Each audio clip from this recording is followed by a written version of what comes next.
Looking for a place that does it all? Maldini's by the River serves mouth-watering breakfasts, pasta, pizzas and more, plus amazing coffee and cocktails. They hit the spot every single time. You're planning a special event? Well, their private function room and versatile restaurant are the perfect place for any celebration. Good food, good friends, good times, Maldini's.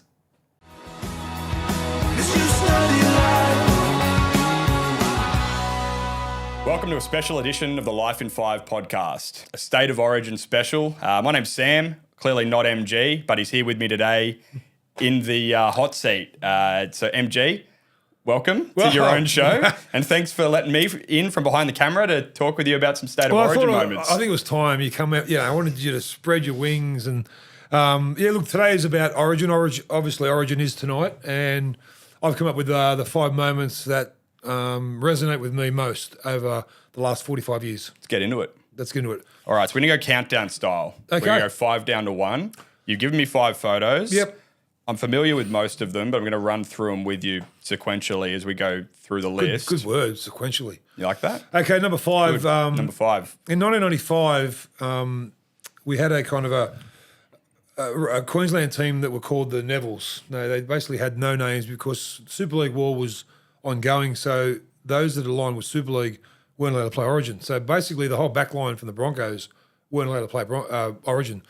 So they had a team of no names. One such no name was Ben Ikin, who by Fatty's story and Ben Ikin's story, he actually was in the foyer, went up to the lift, and Fatty was waiting with, I think, someone else, Robbie O'Davis, and they said, mate, no fans are allowed up here. He said, mate, I'm in the team. So I'm Ben Ikin.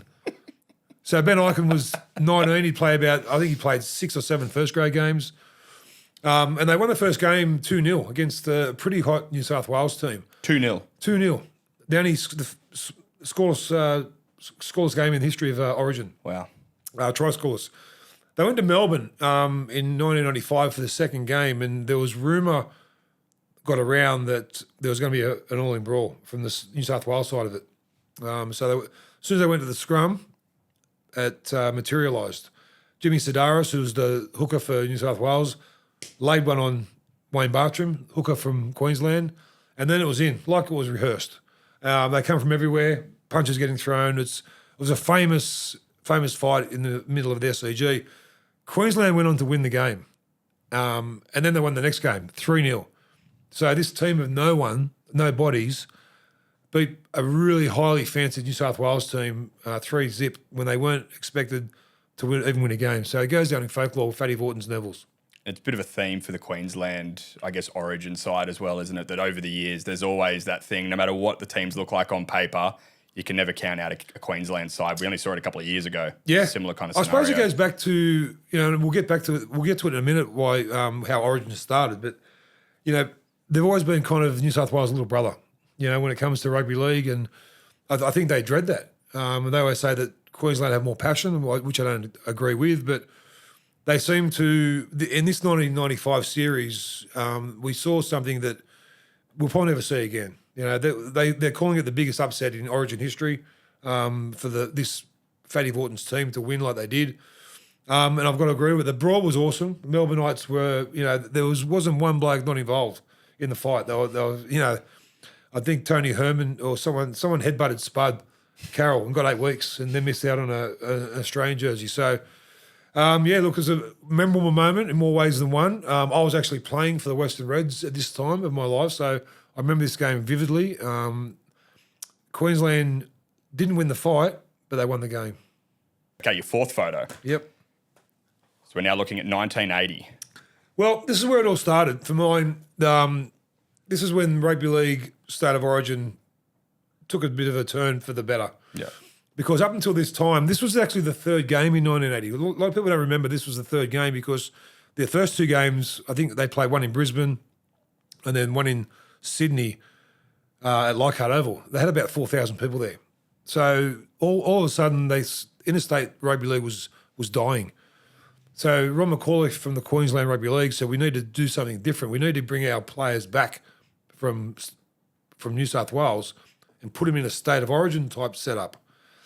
And that's exactly what they did for game 3. So it was ironic that players like Kerry Boosted and a couple of other players, Rod Reddy, actually played for New South Wales for the first 2 games. Then for the third game up in Queensland at Lang Park, played for Queensland, their state of origin. Wow. This photo is significant because Arthur Beatsman, probably not arguably, the best rugby league front rower of all time, an immortal. He was playing reserve grade for Parramatta when they said, come and lead Queensland. This is his first and only state of origin game. He was 35 in this photo. And Tommy Rodonicus, who was 31, maybe 30 at the time, he was captain of the New Zealand Jets. This photo in particular sums up state of origin for me. Arthur Beatsman walking out like the massive gladiator that state of origin players have become, all taped up, ready for action. My dad actually let me stay up late this one night because he said, this is different. Stay up and watch it with me. It was on a Tuesday night, I think. And my dad was a mad Parramatta fan. So Arthur Beatsman was Parramatta. Mick Cronin was Parramatta. And about 8 or 10 minutes in, they're throwing punches at each other. And I said, what are they throwing punches at each other for? They're teammates. He said, I don't know, but this is good. 9 years later, I'm playing it. So it was just, this stage was set. And a lot of people say if New South Wales won this third game in particular, would we have seen the origin like it is now? Probably not. The interest in the game. Probably not, because it kind of just made Queensland as a state grow tenfold after being kicked in the guts for so many years in a state level. Now they had their own voice. Rather than just being another showcase for, I guess, New South Wales Rugby League, all of a sudden Queensland wins the game. I think they won 20-12, Queensland, and Mal Meninga kicked 7 from 7. Wally Lewis played in this game. It was a star-studded New South Wales team, a star-studded Queensland team, and this was the night the game changed forever. Yeah, wow. And I think I saw recently that obviously Arthur Beatsman, you said, was 35 playing in this game, and Kurt Mann, who's playing in this week's State of Origin, airing tonight, I think the oldest player to debut since Arthur Beatsman. Wow. Yeah. What's the LG? He's not 35, but he's obviously 32, 33? must be, in his 30s, I guess. And yeah, it's a pretty interesting storyline to think that goes all the way back to essentially the start of Origin. Well, it was. Well, this is what it started. This is what gave it that gravitas. That's why this is Arthur Beatsman and Tom Rodonicus. They were so passionate that everyone who came after them took a little bit of each of their passions with them. Like, it wasn't until 1985 that New South Wales won their first series. You know, that was the famous photo of Steve Mortimer kissing the SCG turf. So Queensland were dominant for the first 5 years of Origin. And look, through the years, we had our turn through the late 90s, early 2000s. Then Queensland in 2006, 8 series in a row. So how old were you when this Origin was played? I was 12. Okay, so right as you're probably starting to really get into playing footy, thinking about one day I want to get out there and bash these Queenslanders. I was 12 in 1980, so it was it was just something different. Like we were like the next day at school. I was in year 7, I think, at school, or whatever. I was in year 6 or year 7, and then all of a sudden we're all talking about it at school, going, "What about State of Origin last night? Like, how good is that? We've never seen anything like it." Yeah, and this was game 3. First game of State of Origin. Yes. But the game 3 of that series. Yeah. They played one at Brisbane, which New South Wales won, one in Sydney that they won, New South Wales, and this was the third game. It was and people like Bobby Fulton were against it. He said, no way this will work. This is bullshit. You know, that's not. Alan Clarkson, a respected journo, said the same thing. I'll give him credit. Rabs Warren said, I'm glad we're doing this State of Origin thing because no one knew about it. Yeah. Like, no one knew what State of Origin was. He said, but it was going to give Queensland the biggest injection, especially in their country areas, and I think that's what it's there for. And it's worked. And it worked. So, and, you know, obviously Bobby Fulton went on to coach Australia and Origin, and so he's, you know, I don't think many people thought it'd be as big as it has become. Yeah. It's still seemingly It's a juggernaut. growing. Yeah. It's a juggernaut. Like tonight in Perth, you'll see something different again. You'll see, you know, everything. Queensland have their tails between their legs because, you know, we've had our own media come out and call them names, and New South Wales won pretty convincingly. We scored five tries, I think, and missed all our goals. Only kicked one goal. Should have been 30 to something. They haven't changed their team much. Yeah, always a good idea to get under Queensland's skin right DC's before. out. So tonight's game, everyone keeps saying it's a fast track, but Queensland have got some fast players. Yeah. The Hammer, Yeah. Ponga. So I think we'll win tonight, but I don't think it's going to be as one-sided as everyone thinks. Yeah, and you don't want to get into a shootout with the guys on that Queensland team either. Munster's captain. Yeah. You're thinking It's he's going going to be a big game. It's going to be different. Yeah. Okay, our number 3 photo. And I'm surprised what's this one? I'm surprised this is our number. Who slid this in here? Sam, did you put one in this way? I'm surprised this is number 3, to be honest. Obviously, I'm sure if you surveyed a bunch of people, this would be right at the top of a lot of people's lists. And I'm sure yourself, you're probably trying not to be too biased with your own selections here. But number 3. It was just a good moment. The photo's actually right behind my head. Yeah, well, I wouldn't be sitting here if it wasn't for that night. That kind of changed everything. My whole trajectory changed the night that me and Wally went head to head. And I think the fact that there wasn't a punch thrown in it it's kind of kept what would have happened, you know, if that. So a bit of background was we played in Brisbane. We got beat 6-4. I had a pretty quiet game. I didn't know if I'd make the second team. My name got read out. I was lucky enough to make it. We went down to either Coogee or Bondi for our photos and get our kit bags and went into camp. And as I'm picking my bag up to go up to my room, a couple of the selectors called out to me and said, MG, stay behind. And so I did. And then the rest of the boys kept walking off and they kind of looked behind and went, wonder what's going on there. And, so I sat down like in a booth across from two of these selectors, two of the main selectors. They said, big fella, what's going on, mate? You're very lucky to make this game. He said, because we pick you because you're aggressive. In the first game, you weren't. I said, well, I've just come off a 4-week suspension. I'm worried that, Penrith have threatened that they're going to start taking money off me if I keep getting suspended, and, it's going to cost me. How many times did you get suspended that year? I don't know. Maybe twice. Yeah. And this is going into Origin. I think 36, going into Origin. Yeah. And I said, I'm worried about it. And they said, well, since 1980, how many people have been sent off or sin bin in State of Origin? I went, there hasn't been.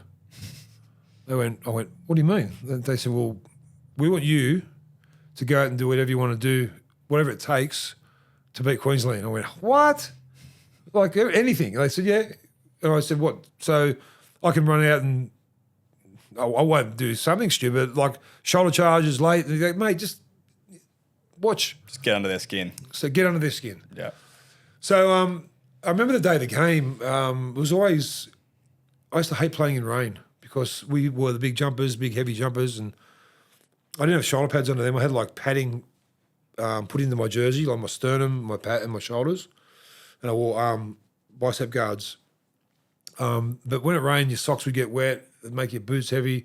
We played with heavy balls, the leather balls. And so right on half time, Steve Walters, their hooker, ran the ball and the siren went in the background. And he'd done like a little voluntary tackle in front of me. I went, fucking boom, little rabbit chop to the back of the head, as you do. So it was on. Andrew G was standing in front of me, started swinging punches at me. I started swinging back.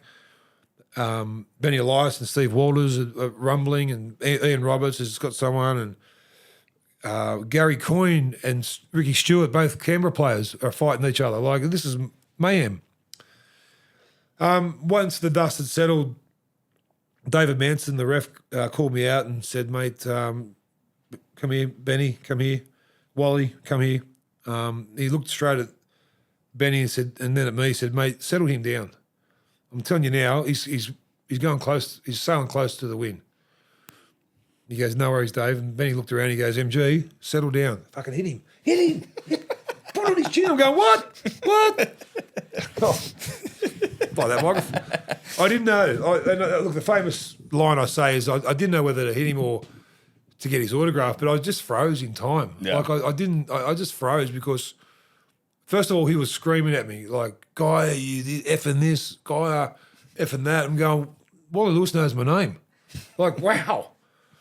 And then he got closer, and then the profanities were getting worse. And I went, oh, what? And he was right in my grill, and I'm looking down at him going, fuck, what? And it was just bizarre, man. It was such a surreal moment. Like, And then I remember we walked off to the dressing room and he pushed me in the back and I went, come on, then let's fucking go. We didn't. Never went? Yeah. Never went. Yeah. And I think the mystique of it, you know, I'm probably glad it didn't because I read recently Gow spoke about his fight with Nate Miles. Yeah. And that was going to be one of my moments. And Billy Slater was also going to be one of my moments with his chip over the top, but he's a Queenslander, so we didn't worry about that. We've given him a couple already. Yeah. So the mystique, and Gal said that, you know, I hate being remembered for that bloke who punched another bloke in the face as I'm getting older and coaching kids. And I thought, you know what, I'm pretty glad that we didn't, because a lot of people just say, everyone says to me around Origin time, why don't you just put one on his chin? Like, this is 34 years ago now. You know, and just after it was really heated. I got, every time Queensland, if I went up to Queensland, I'd get booed and shit now. But now it's great. Queenslanders are great to me, and I'm good mates with Wally. He's got a daughter who's profoundly deaf, and I've done some charity work with him. I've got 2 daughters who have epilepsy, and he's helped me charity with them. So it's, you know, out of something so volatile like this picture, this moment in Origin, we became really good mates, and I'm glad of it. And the moment itself is probably like a good sign of respect as well, right? Like the fact that you were willing to get into each other's face. I'm 22, he's 32. You know, like, could I have beat him in a fight? If you ask me, like, legitimately, probably yes. But could he have swung one and hit me and knocked me out? Yes. So it was the unknown. Yeah. You know, like for a 5'8" to come to me, like usually in a game of rugby league, never ever did I have a 5'8" get in my grill. It was always the front rowers or second rowers, you know, Blocker, Ciro, Les Davidson, all these blokes. But for a 5'8" to do it, kind of went, hey, what's he? Yeah.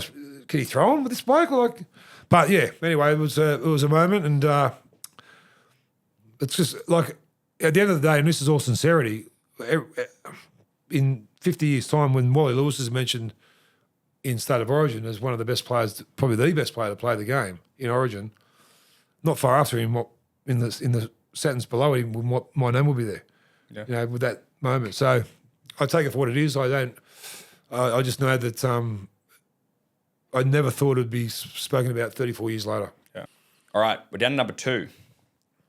We've let Queensland in again. Yeah, well, this was a moment. This could not be, you know, left out. 1994, I think New South Wales were up 12-4 in the game 1 of the series. And this was a game that kind of 1994 was a series that, you know, was all the big boys were playing. You know, this is the year I sat out. I played for Yamina in 1994 because of my own demons, but this was such a fantastic series. So like 75th minute in this game, New South Wales were leading 12-4. So most of the fans started walking out. And what they missed was one of the biggest miracles that have ever happened in rugby league, because not long after this, I think Willie Kahn scored a try. And then with a minute to go on the clock, Queensland were deep inside their own territory, and the ball started getting shifted. And every time it got shifted, a New South Wales bloke would get there, but get there like a second too late. And the bloke from the Queensland who had the ball would get it away. And this went back and forth, back and forth, back and forth. And as they crossed the quarter line and the halfway, you sensed that something special was about to unfold. Well, something amazing unfolded, like as much as we're New South Wales supporters here. Mark Coyne got the ball after about 15 sets of hands, and dived in the corner with Brad Fittler and Ricky Stewart both trying to stop the try. In the crowd, I think it might have been Wally Lewis might have been coach this year, and he's embraced, I think, maybe Fatty Vorton, who's assistant coach, and the famous line was from Ray Warren: "That's not a try, that's a miracle." And it was a miracle try. It was just one of the, like, to watch it unfold. I wish we could show the footage of it, because every pass that Queensland threw was a speculator, but somehow every bloke who took the ball caught it cleanly, and then beat a New South Wales bloke just to get the ball away again. Perfect. It went from right to left, left to right, then back to left to right. Then it was an amazing try. The best try that I've ever seen in the State of Origin. Individual try, you know, obviously you get other blokes scoring individual tries, but as far as a team try goes, this goes down as the best ever. Yeah. And I guess the situation of what that try was scored in as well, obviously. Well, Queensland, they won that game, but New South Wales went on to win the series. Yeah. So that was the kind of their highlight of their game because, you know, that was Mal Meninga was the peak of his powers. He was the Kangaroo captain at the time, and they had a star-studded rugby league team. So did New South Wales, but at this time. And, yeah, like that. Again, if you can get a chance to Google that miracle try from Mark Coyne, do it because it was a fantastic try. And specifically the Ray Warren call. Well, that's another try. That's a miracle. Yes, I think everyone around this time of year takes on the Rab's voice and tries to, you know, imitate it because he was the best, and it's going to take a long time to replace him. Yeah. How good was he? Best. Yeah. When did he? I believe his last game was the 21 Penrith Grand Final, wasn't it? I don't know. I think it might have been. Did he do 99 Origins? Yeah. I'm pretty sure he did 99 Origins. Yeah. Okay. So what's that? 33 years. Well, he called my one. He was in the call with me. Wally, he was in that. Yeah. There was kind of like a there was him and Darryl Eastlake and Ian Maurice. Yeah. And they'd kind of take turns at calling like they do in AFL these days. They have co-callers of the game, but Rubs was involved in that call as well. And at halftime in that game, he said, "Oh boy, guys, $100 collar here." Like it's just made everything the Rabs touched in rugby leagues turn to gold because he was so passionate about it, and including this try, which I'm glad that Mark Coyne, you know, this is his moment. Not many people have their moments in Origin, and Rabs' commentary that goes with it is that moment. Yeah, that's not a try, that's a miracle. Yeah, unreal. We're going to get to number one. Well, I'm hoping number one's going to go to New South Wales. It is, mate. Let's flick through to it. Of course it is. Let's flick through to it. There it is. Here he is. 2019, Queensland won the first game up there. We went across to Perth for the second game, where I was lucky enough to address the troops with Brandy and Freddie asking me into camp the night before the game when they were just kicking back, and I had a bit of a chat to them. And not to say that I'm the reason that it happened, but it was just good to be invited. But you did draw up the play. I told them about the play. They did it, and it worked. Hello. No, so I was working for Triple M, and I was in the commentary box, and I think this was the first year that their Centre of Excellence got built. So they walked from the Centre of Excellence all the way through the tunnel, and as they've walked out on the eastern side, after Queensland have already been on, they've walked out at the eastern side, and Enter Sandman came on. I went, "No way! They're coming out to Enter Sandman!" And that just went crazy. I went, "What?" Was this on the radio call? Yes. Yeah, on the Triple M. I was on Triple M radio call. Yeah. I said, "They're coming out to Enter Sandman!" And obviously this game was about redemption because 25 years after the Coyne try, with 2-3 seconds on the clock, we got revenge. Mitchell Pearce, after being the butt of all jokes from that side of the border for so long, well, he got redemption because with the clock ticking down and the scores locked on, I think 20, I'm not sure of the score, but it was either 20-0, 20-all, 22-all, something. But it was a drawn game. So he could have elected to take the easy option and just take the tackle and go to Golden Point. But he looked to his right and he saw that Turbo was unmarked and Fergo was unmarked. Harbour Bridge ball, hit him on the chest.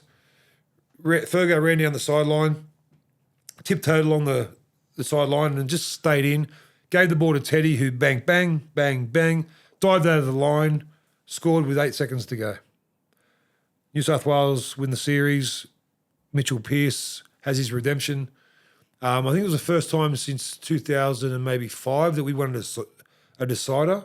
And the first time, I think, since that same time that we won the series that way. So there's a long time in between drinks to win like we did. And Tedesco was the peak of his powers.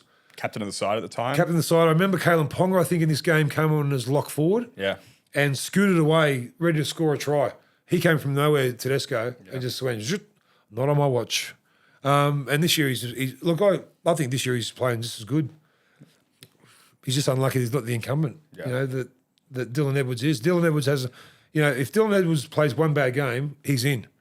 But ever since he's been back from injury, he's 8 out of 10. It's hard to get a bad game out of Dylan Edwards. So I can't wait for tonight's game. Yeah. I think tonight's game is going to want. I hope it's one of these ones that are memorable. So we're talking about it in years to come. I hope it's not a flogging. One way or the other. If it is, I hope New South Wales flog them, but I don't think they will. I think it's going to be that really.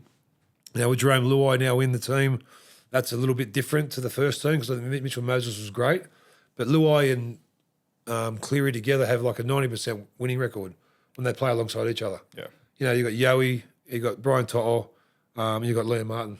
So just need Milky Jenkins out on the wing, and you got and Critter. I mean, and Milky Jenkins. What about him?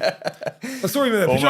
I thought somebody it was a superimposed his photo. Face. Yeah, he's up there. Milky, he's there. Oh, good on you, Milky. You're a champion, brother. Great story. What's the score going to be tonight in the Origin? Well, I've been thinking all week in the lead up to this game that New South Wales are going to have a heavy win, which makes me only think that it's going to be a really close game. And whenever I've gone into Origins thinking New South Wales have a comfortable advantage, the games rarely pan out that way. That's the thing with Queensland is you look at them on paper and you can just never make assumptions about what you're going to see. So I think it'll be a close game. I think maybe a high-scoring game as well. High scoring. I'm going to say New South Wales 28, Queensland 22.